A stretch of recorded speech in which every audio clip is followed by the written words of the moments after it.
Hello, hello. We are here for one reason and one reason only. For me to tell you about this really great Chinese horror novel that you've probably never heard of. Its name is My House of Horror.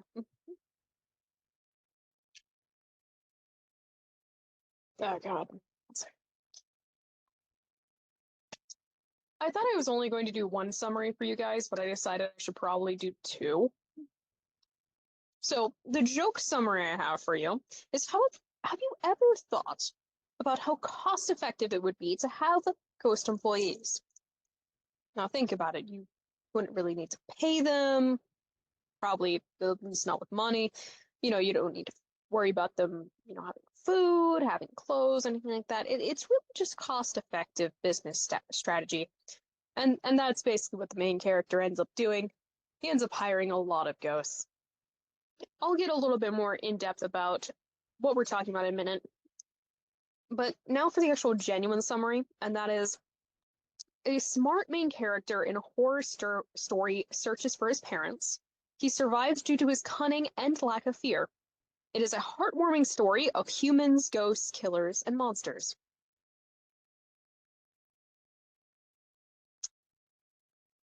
What? Every time I keep clicking this, it goes like one too far,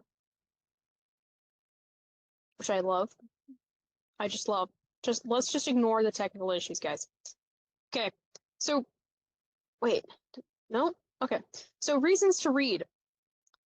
First off, the main character is just really smart and he's resourceful. He comes up with some very clever and insane solutions to problems. Probably the most best solution, the most common solution he employs is he figures out two different opposing forces, two different ghosts, two different people, whatnot. He just pits them against each other, um, and then cleans up whoever is still alive or needs to be dealt with, basically. Now, other reasons to read are that there is a wholesome ghost human romance. There is the main character has one romance subplot, and it is with a ghost. And it's actually it ends up being very wholesome, especially as the story goes on. There's also some good bromance with one of the ghosts. Um, there is, instead of accidental child adoption, the main character on purpose adopts children, which is kind of a nice difference than some other stories. I do enjoy accidental child adoption, but it's also really cool when there is purposeful child adoption. Adorable cat. There is indeed, I can confirm, one adorable cat. Now, in regards to the genre type stuff, the themes and things like that, I would say it's a kind of a half horror, half comedy story.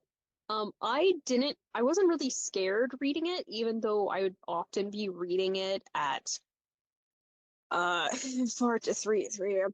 Far too late at night.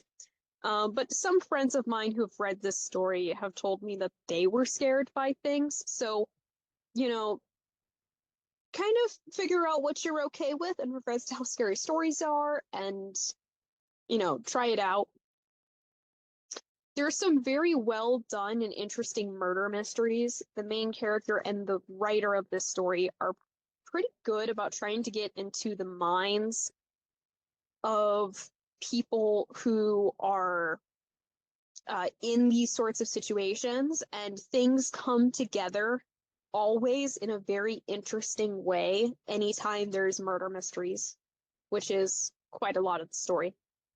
There's some very positive messages, I would say, about how you treat yourself, how you treat other people, finding hope despite despair, which I'll pretty sure I'm supposed to be elaborating on later on in this set of slides.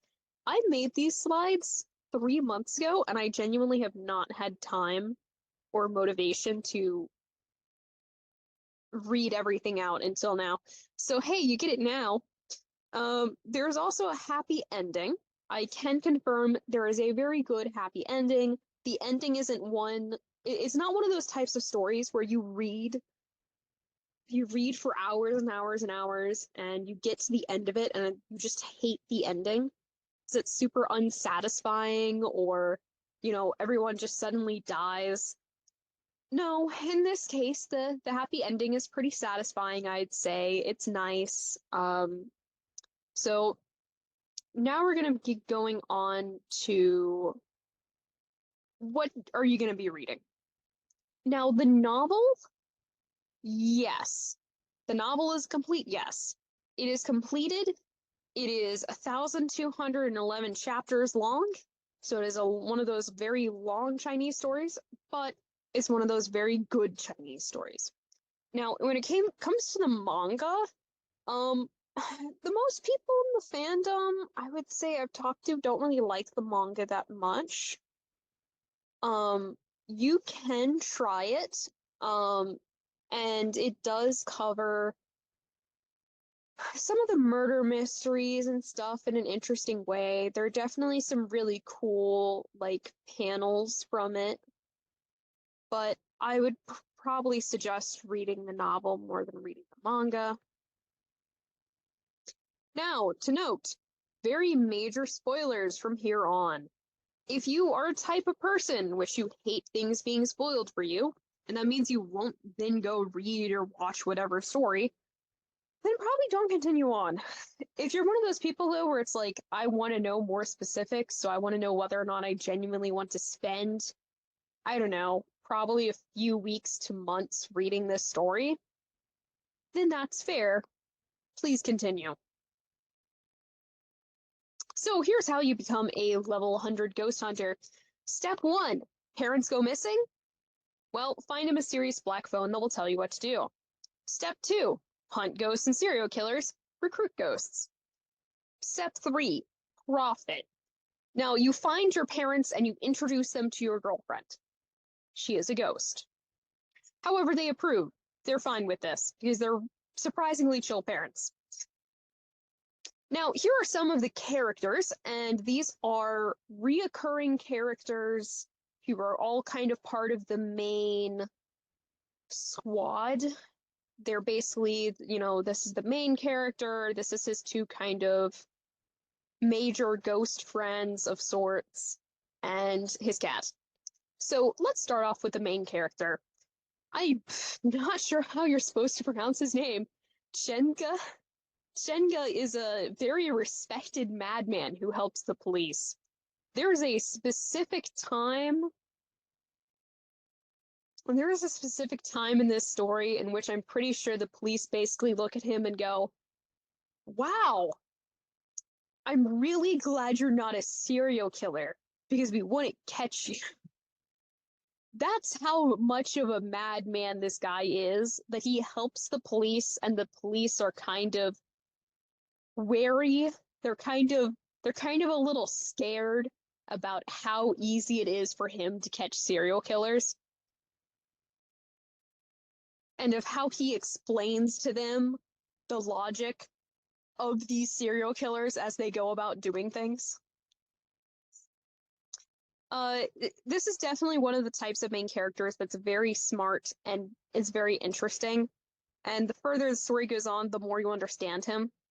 But originally, he really does just seem like a guy who isn't scared of anything. Uh, and the more you go on, you realize he is a guy who isn't scared of anything, and that makes him very scary.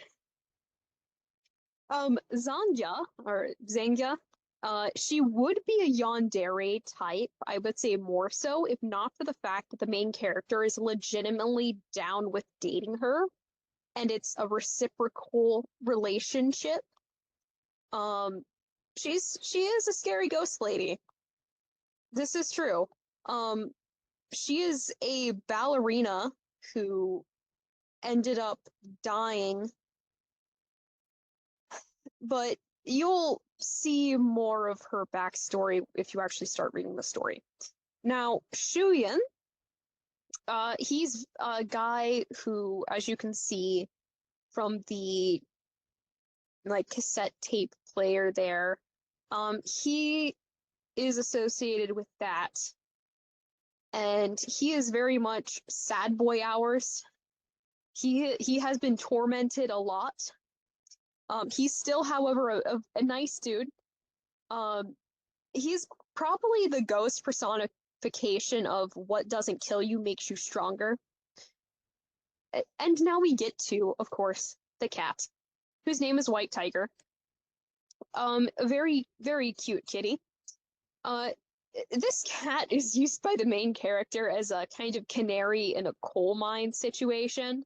Uh, if you aren't familiar with canary in a coal mine, it's the idea that miners will take canaries down canaries down to the coal mines with them while they're mining for ore, because canaries are the first to be affected or to notice that there's some sort of gas leak or problem with oxygen. And so they will like die or they'll pass out. In a similar way, the main character has this cat for that purpose, basically. Uh, if there's a really scary ghost or something that is coming towards them that's very scary, this cat will freak out and start running away. And so the main character will know, oh shoot, I should start running in the other direction. I should also start running that way because that's where it's apparently not dangerous enough that this cat is going to. But, you know, whatever is coming towards us is scary enough that the cat's genuinely scared about it. So, yeah, canary in a coal mine, cat in a haunted hospital, it's really the same thing.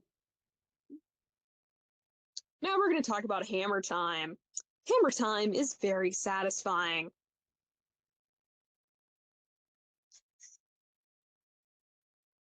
How do I explain this? Except to say that the main character starts off this story with carrying around a regular hammer. And I think around chapter 100, 200 or something, he ends up getting a costume upgrade, which includes a gigantic hammer that looks like it was made from a human spine. And he carries that with him at all times. And so, at any point in which he feels threatened by a ghost or a serial killer, well, excuse me, I'm yawning. Well, definitely for serial killers, you know, particularly for them, because they are part of the mortal realm and therefore can be, you know, yeah, the main character breaks somebody. The main character breaks, I think, two people's skull caps because they're serial killers, and then he proceeds to turn them over to the police. I distinctly remember that scene. It's also a pretty funny scene, but yeah, the main character is not afraid to throw down with people at all. In fact, there's also a scene in which somebody who's a serial killer is trying to stalk him. He pulls out you know, the hammer and starts chasing after the serial killer instead. And the serial killer's like, wait a minute. That's not how this is supposed to work. Oop. So messages. Messages, I would say, are kind of two sort of deals here. So first off is the message related to the main character's arc, and that it's you know, it's possible to move forward despite your trauma and past. You can be happy. You can feel okay, even though you might have gone through terrible things in your past, some of which you remember and some of which you don't, and so on. And so that's, you know, that's something that can be really nice to see. It can be something personally encouraging. The second is in relation to the ghosts, usually, is that justice can still be served, and you can be at peace. The main character tends to take on these jobs of solving these murder mysteries and stuff. And he does it so that oftentimes these ghosts can feel at peace and know that they have been avenged. And, you know, also so he can employ them in his business. Oh God, right. So one more thing before I get to the sacrifice. One more thing I didn't explain. The main character is the his parents had a haunted house attraction in a park, and so he runs that haunted house attraction. And so all of the ghosts he employs to scare people for him at this haunted house attraction. It's a great setup. And I didn't want to spoil everything in the summaries and stuff like that for people who didn't want spoilers. So there is some additional context for you people. And now we get to the deal. And here is the deal. For the 150 sub special I will do once I get to 150 subscribers on my channel, I will make a Lord of the Mysteries video again, which will probably be something special. I do have some ideas of what would be interesting to make, but we'll have to see. I think honestly, only a few people I think maybe 6 people need to subscribe, and then I'll have 150 subs. So yeah, look forward to that. But here's the thing, it comes with a caveat. And the caveat is this. I need one person who's a Lord of the Mysteries reader, one person who's interested in this novel. I need you to go read this novel. I need you to go read My House of Horror, okay? Once you start reading it, or you get to probably like chapter 50 or something, leave a comment on this video letting me know that you've actually read it. I'll discuss it with you, or, you know, ask you a question about it so I know you actually did read it. So be prepared for that. All right, sounds good. I will let you all go. I hope more people will check out this novel because it is very cool. And if you like Lord of the Mysteries or you don't know what that is, go check out my videos on Lord of the Mysteries.